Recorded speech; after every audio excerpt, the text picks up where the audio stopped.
प्रिय भाइयों और बहनों, आपसे मिलकर बहुत खुशी होती है।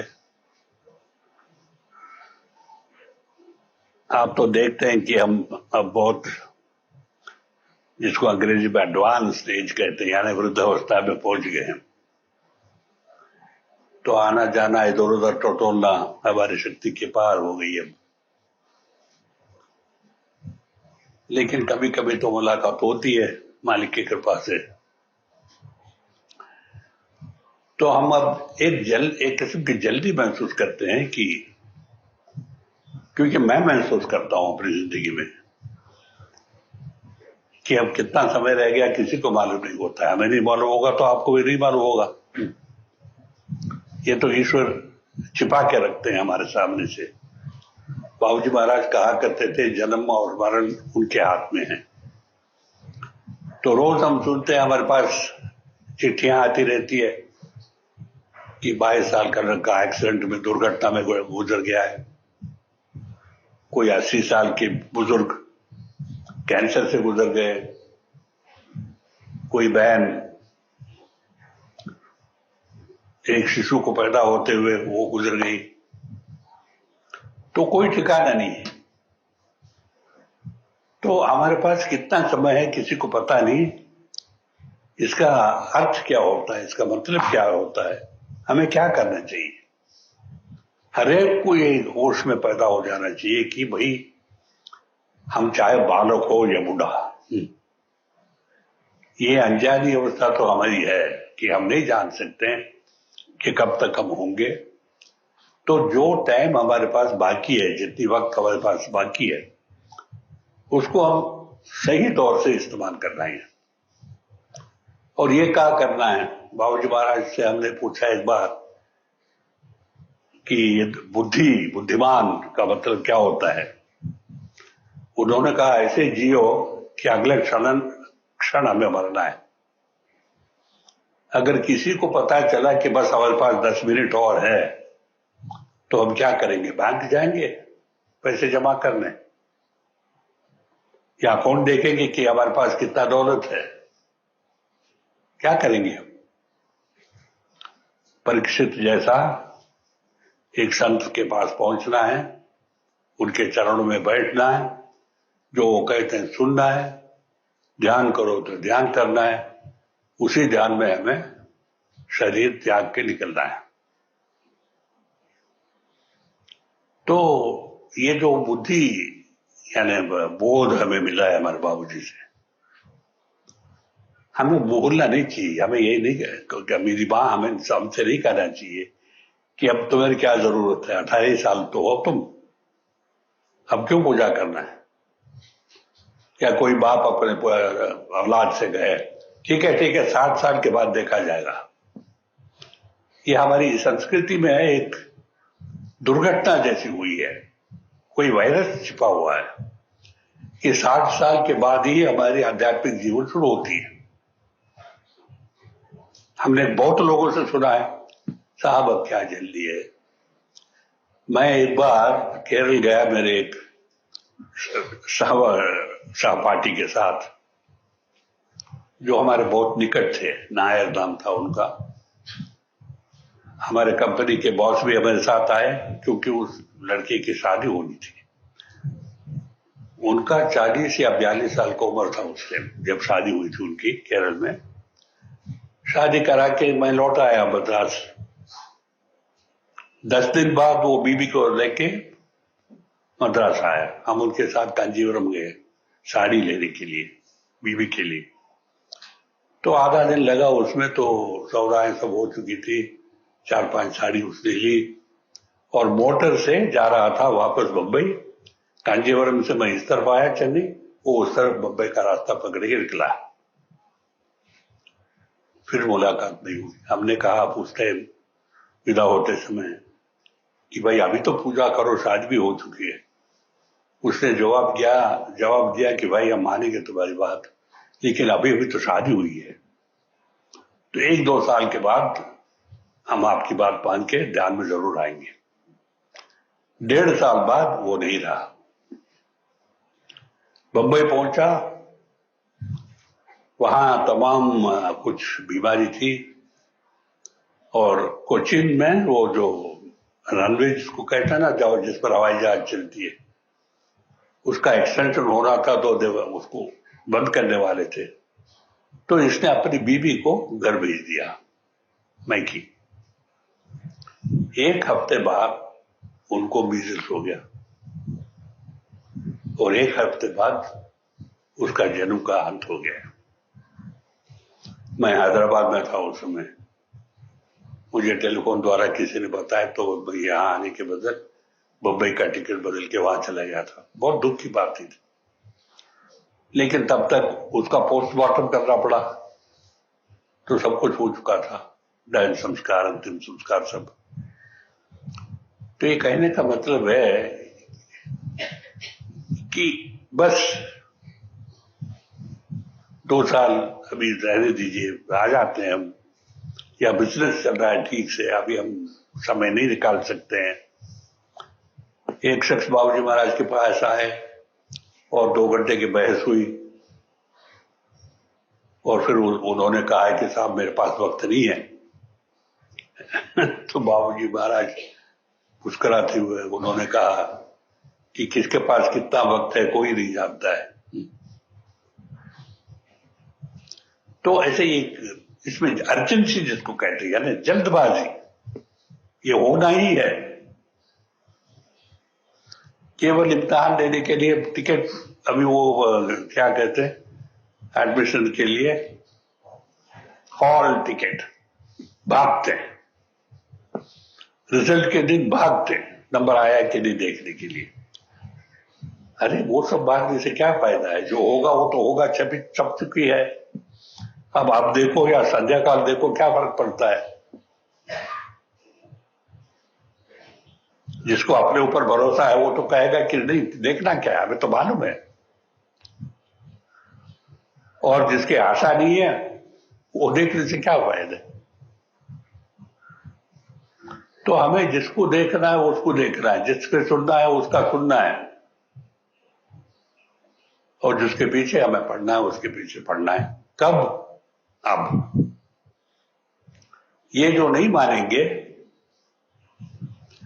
बाबूजी महाराज कहा करते थे कि भाई जो हमारे पास आते हैं कुछ न कुछ भिक्षा तो हम देते ही हैं, भिक्षा। लेकिन जो टिकेंगे और हमारी बातें मानेंगे, बाबूजी महाराज का कहना है, मेरे नहीं, बाबूजी महाराज ने कहा है, जो हमारे पास आते हैं, जो हमारे साथ टिकेंगे, जो हमारी कहना मानते हैं और जो फॉलो करते हैं, उसकी तो कमाई होती है, भिक्षा नहीं लेते हो, कमाई होती है। और जो कमाई होती है वो और कोई छीन नहीं सकता है, यहां तक कि मृत्युदेव भी नहीं छीन सकता उसको। तो ऐसी बातों को मानना चाहिए, गौर करके सुनना चाहिए, अपनी जिंदगी में उसको उतारना चाहिए। केवल 10 उसूलों की सराह पढ़ लिया, 10 मैक्सिम्स पढ़ लिया अंग्रेजी में, बहुत सुंदर भाषण, वाह वाह, ये हाहाकार में कुछ रखा नहीं है। दिल में उसका खटक होना चाहिए कि आज उन्होंने क्या कहा, इसका मतलब क्या है। हम कहीं रास्ते से तो दूर नहीं हो रहे, अलग नहीं हो रहे। एक भी बात, जैसे हम बैल चलाते हैं, उसको रास्ते पर रखते हैं, टड़ंग टड़ंग टड़ंग टड़ंग करते, वो भी कोशिश करते हैं हमारे बारे में यही, कि मानते नहीं, कभी बीमारी, कहीं दुर्घटना, करते नहीं है। लेकिन हम उनकी जो ये इशारा है हम सुनते नहीं है, मानते नहीं है। कभी कभी हम भागने की कोशिश करते हैं। तो बस हमें तो इतना ही कहना है कि इसके ऊपर हमें दुख नहीं प्रकट करना है, संदेह नहीं होना चाहिए, शक नहीं होना चाहिए, शंकाएं नहीं होनी चाहिए। केवल इतना हमारे होश में आना चाहिए कि कहीं हमारी घड़ी टिक टिक टिक टिक टिक टिक चल रही है, उसका बंद होने के पहले हमें अपने लक्ष्य तक पहुंचना है। अब स्कूल से लेकर के ओलंपिक्स तक रेसेस होते हैं, वहां भी घड़ी चलती है नहीं? वहां जो अव्वल निकलता है उसको गोल्ड मेडल्स दिए जाते हैं। यहां भी वही कायदा है, टिक टिक टिक टिक टिक करते जाओ, भागो।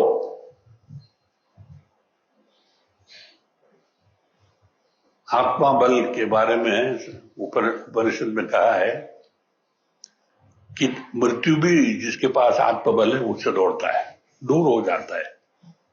मृत्यु में यह साहस नहीं है, यमराज में यह साहस नहीं है कि जो इस मार्ग में है सही तौर से उसके पास आए। हमारे शास्त्रों में कहा गया कि जो सही अभ्यासी है, भक्त है, उसका अंतिम क्षण जब आ जाता है, गुरु आते हैं स्वयं, यमराज नहीं आते हैं, ना यमदूत आते हैं, गुरु आता है, कहते बस अभी तक यहां बैठो, अब चलो हमारे साथ। ये वायदा है। और फिर हम मौत से डरते हैं, क्या होगा, कब होगा, कैसे होगा। नहीं साहब, हमें नींद नहीं आती है, दिन में हम काम नहीं कर पाते हैं, रात को सो नहीं पाते हैं, तो 24 घंटे हमारे बर्बाद हो जाते हैं। बैठो ध्यान में 10 मिनट, डिप्रेशन दवाई ले रहे हैं, बैठो ध्यान में, वो नहीं कर रहे हैं। सैकड़ों रुपया में खर्च करना है दवाइयों में, सैकड़ों रुपये हम देते हैं डॉक्टर लोगों को फीस।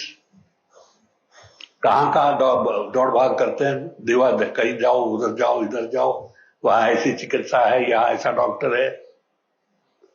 लेकिन जो गुरु कहते हैं उसको मान के एक जगह बैठो, भरोसा रखो, ध्यान करो, नामंजूर।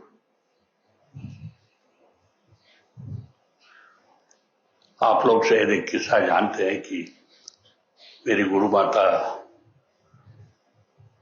बीमार थी और बाबूजी महाराज को पता था कि इसका भी यानी टाइम आ रहा है निकट। फिर देखा कि यमराज के दूध, ये वो क्या होते यमपाश, वो उनकी मेरी गुरु माता के गले में लगी थी।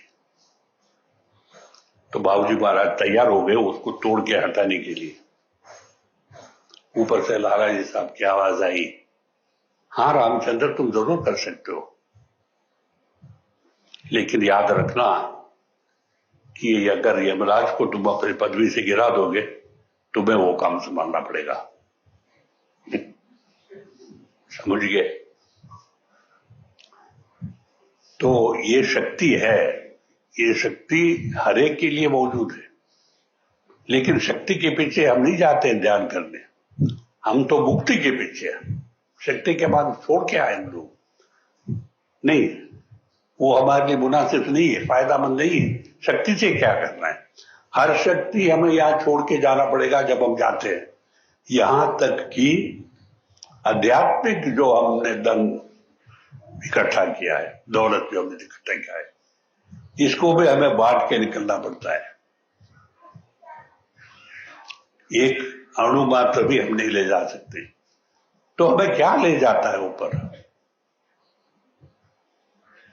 शक्ति नहीं, विद्या नहीं, केवल भक्ति और श्रद्धा।